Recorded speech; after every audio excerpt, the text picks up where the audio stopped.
Écoutez. La France a refusé que des avions chargés de matériel militaire à destination d'Israël survolent son territoire. Il enfonce le clou. Elle s'est montrée, dit-il, très peu coopérative face au boucher de l'Iran qui a pourtant été éliminé et se montre même rageur. Les États-Unis, dit-il, n'oublieront pas. Le week-end dernier, la France a interdit son espace aérien à un avion en particulier, un avion israélien, et pas n'importe lequel, un avion en provenance des États-Unis qui transportait des armes américaines destinées à être utilisées dans des frappes en Iran. L'Élysée a confirmé tout à l'heure, cette décision, dit-il, est conforme à la position de la France depuis le début du conflit. En clair, David, sont autorisés dans l'espace aérien français les avions américains ou israéliens qui volent à des fins humanitaires, logistiques, de patrouille ou des fins purement défensives. Ceux qui, en revanche, sont engagés directement dans les frappes, non, ils sont interdits. En fait, la France prend la même décision que l'Espagne. D'abord que les avions qui voudraient survoler la France direction le Moyen-Orient pour y mener des frappes devront faire le tour et survoler plutôt par le nord, l'Allemagne ou la Pologne et puis l'Europe de l'Est, ou en passant plutôt par le détroit de Gibraltar et survolant la Méditerranée. Le ministre de la Guerre des États-Unis indique à l'instant que la réouverture du détroit d'Ormuz n'est pas un objectif central pour les États-Unis.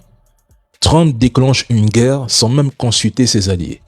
Ils se font lourdement malmenés par l'Iran. Ils n'atteignent aucun objectif. Leurs avions, leurs drones, leurs radars, leurs bases sont frappés, pulvérisés.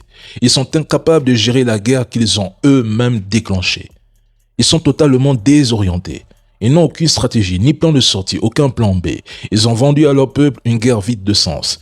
Leur stock s'épuise et ils viennent ici donner des leçons à des pays qui ne leur ont presque rien demandé. Le seul véritable problème de l'Iran, c'est le duo américano-entité. Sinon, le message est simple.